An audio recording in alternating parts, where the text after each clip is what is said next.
Hi, this is Lester Langdon. We are coming to you from StopRealEstateSnakes.com, and we are live at the Poodle Ranch here in the near Houston, about 2 blocks from the city of Houston. And we're here with about 10 poodles and my wife, that's the queen of the Poodle Ranch. I'm a hired help to take care of the poodles. And let's see what's new. Well, so my wife just got back from the National Dog Show. She got back, I believe, 2 days ago, and there were 5,000 dogs. It's a lot of dog poop. And so we're going to talk about real estate snakes. And so, what is a real estate snake? Well, it's not an animal. It's a real person or a situation. And we're not going to mention any addresses. We're not going to mention any names. We're not going to try to sell any real estate. We're just going to explain to you what you may not be aware of, what a lot of real estate agents are not even aware of. And so the residential contract to buy a house in Texas used to be 5 pages or 4 pages. Now it's like 12 pages, plus addendums and notices and disclosures. So it could easily be 20 pages. And a commercial contract used to be 7 pages, and with all the notices and disclosures and amendments and addendums, it could be 23 pages. And there are the Association of Realtors and the Texas Real Estate Commission, and we probably got 120, maybe 150 forms that we're supposed to know and understand in the event that you've got a question about them, or that we may need to know and understand in order to solve a problem or have a complete contract for a transaction that you may wish to make. With us today, I have one of the residents of oops, you're not doing so good. Look. Who's that? So we have a resident of the Poodle Ranch, and let's see if we can get a face here. Oh, you were so shy. It's just not a ball of fur, a ball of hair, because poodles have hair, they don't have fur. They're non-allergenic. They're hypoallergenic. You don't get they don't shed. So let's just go move forward here. So many of us have survived for some years and may think that the world has become more complicated since we were children, and life was easier and much more simple then. And since the inception of the internet, the world is more connected, and now immediately it's available to all of us on the internet. I remember my grandmother had a circular dial telephone. And of course, today there's more laws and rules, and insurance policies are more necessary, and disease and and medical touts they tout treatment breakthroughs, but culprits are still heart and blood pressure and blood diseases, and we're more fat. Most of us are more fat. I just lost 26 pounds. But we're getting vaccinated for the zombie virus. So would you do that again? Private and public organizations and institutions have more paperwork for us to read and complete. Transportation is more complicated. I have I have a 3-year-old car, and I still do not understand all the buttons and all the levers. In past years, I could do car repairs, and that requires special tools to do. I have to read all the ingredients in every package at the grocery store. Some food is I bet most of the food at the grocery store is not real food. And so just every area you can think of, whether it be uh, medicine, economics, politics, food, entertainment, seems that there's a double meaning behind all the news media, which is perpetrated by the impartial characters and the special interest groups. You don't really know what's true and what's not true. Seems like the world is always in crisis, which may be caused by people with special interest groups or caused by unintended consequences of well-meaning people who have good intentions. So each sphere and area of life is moving and changing very fast now. And should we become specialists and then hire a generalist to help, or should we be a generalist and hire specialists to help you with specific problems? We may have a problem in health or money or government or relationships. The world's just gotten much more complicated. I suggest that new and old, private and public organizations are continuously changing personnel who may change and add new rules and policies to create more paperwork for you. And for you, you have to understand it also, and maybe then even act on it. As an example, the Environmental Protection Agency makes new laws, and they do this every year. And so does the governor and the president. And now government agencies can create laws without legislatures even approving it. As an example, our multifamily apartment landlords are required to accept a tenant with a service support animal and our service support dog. And how about emotional support animals, which are prescribed by a doctor? Now as an owner, a landlord, you've got to accept those tenants. What about a support pony? I don't know. So this is true in state law and also federal law, or is it true in both federal and state law? I went and looked it up, and I found that the Texas law conflicts with federal law concerning emotional support animals. Did the legislature and governor or president vote for such a law, or is it an agency rule? So what will happen when the United States Supreme Court next year deals with what they call, or it is frequently called, Chevron deference, and that questions the legality of government agencies to make law. So such a Supreme Court decision may require government representatives to vote on laws instead of delegating responsibility to government agencies. Chevron deference or Chevron doctrine is an example of an administrative law principle that compels federal courts to defer to the federal agency's interpretation of often ambiguous and unclear statutes that Congress delegates to the agency. And others have said that overturning Chevron the Chevron deference issue would create legislative or constitutional hygiene. So others have said that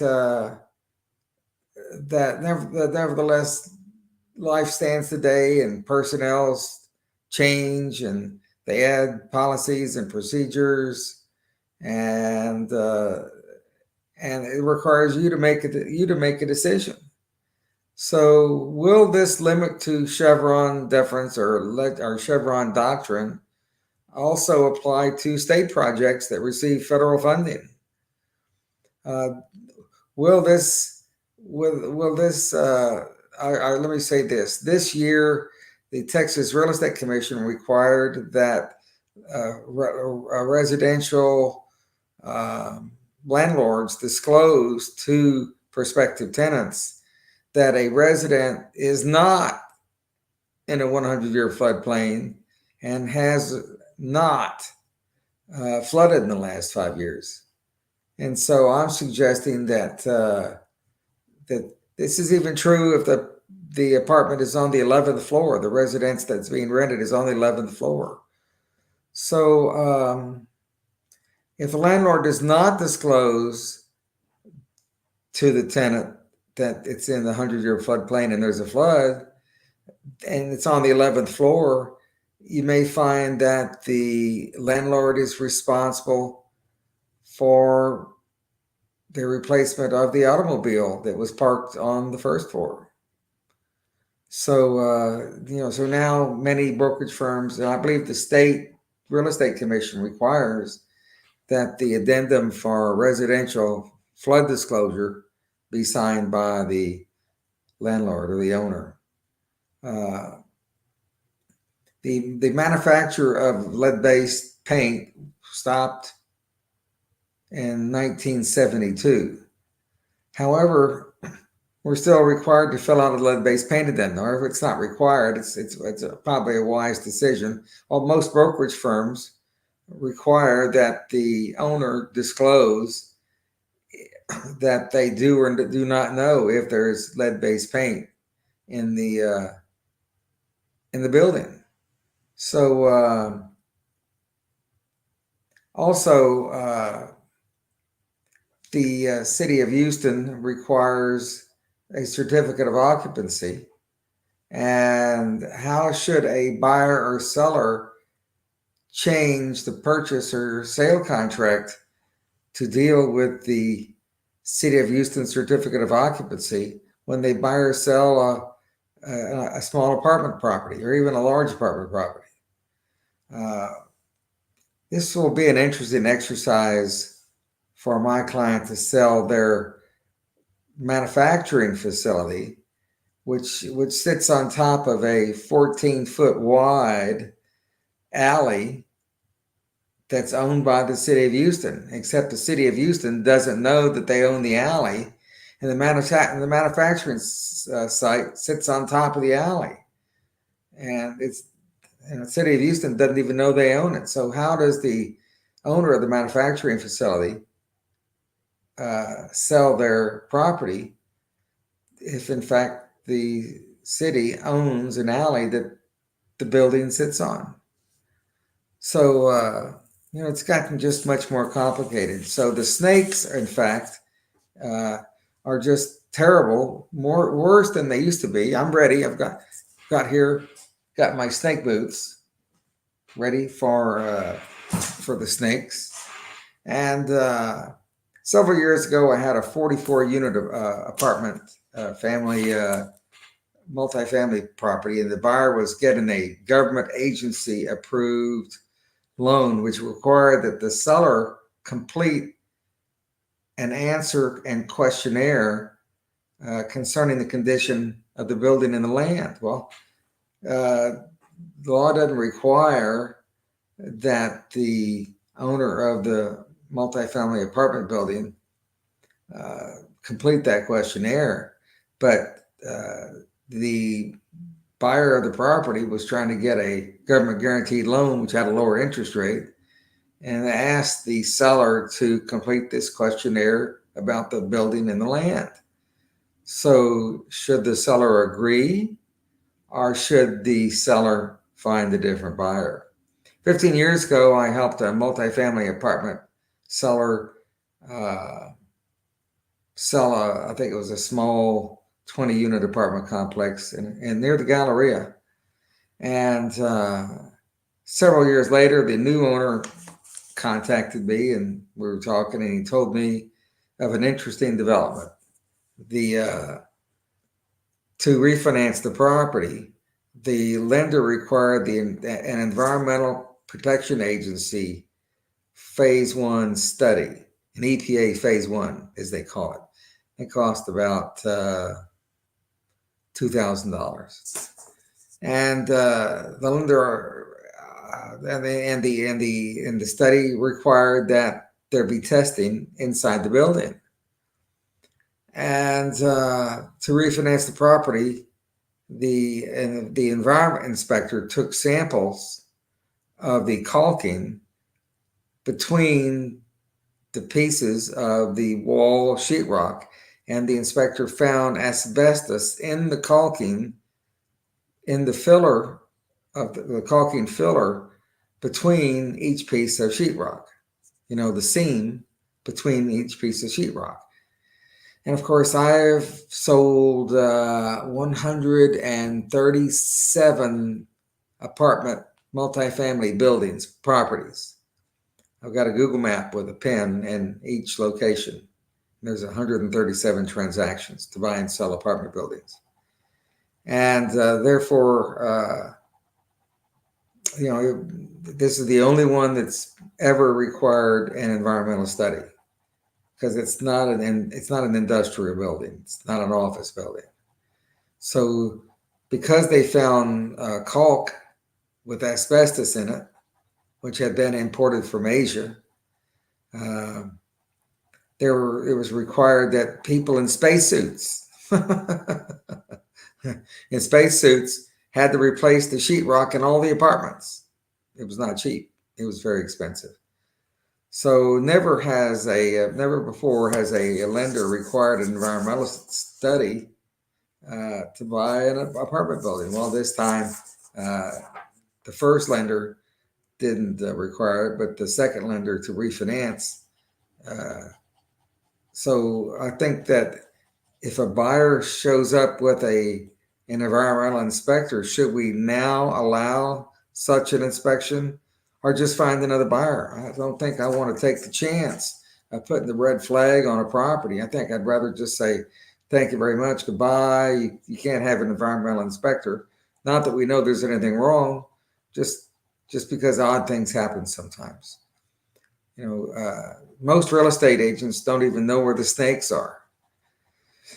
So there are going to be many snakes with the new requirement for the home sales contract. If you want to buy or sell a home, if you want to sell a home, I should say, which will affect homes in public improvement districts and municipal utility districts.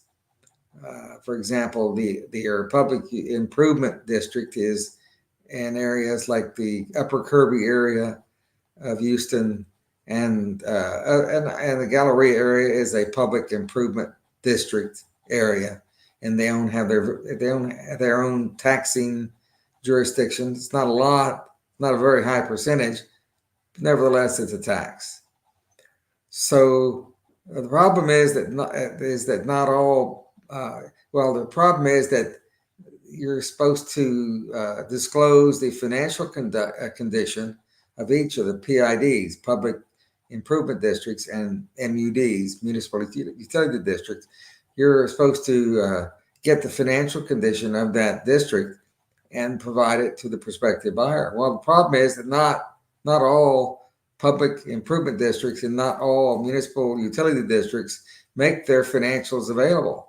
They're not required to do it. So what will be the liability to the seller for not providing info which is not available? Will this also affect commercial transactions? So the point is, these types of real estate snakes are not going to stop. The types of snakes are going to change with each transaction. Every time I think I've seen everything, sure enough, I see something I've never seen before. Real estate agents, we're going to face different types of snakes as organizations, personnel change the policies and rules and requirements of those, whether it be taxing jurisdictions or lenders, or brokerage firms or title companies. The snakes are going to continue to come, and they're going to be snakes that we've never seen before. So it's probably best that we be nimble and be ready to deal with snakes that we've never seen before. My name is Lester Langdon. You can go to my website at houstonius.com. That's HoustonIUS.com.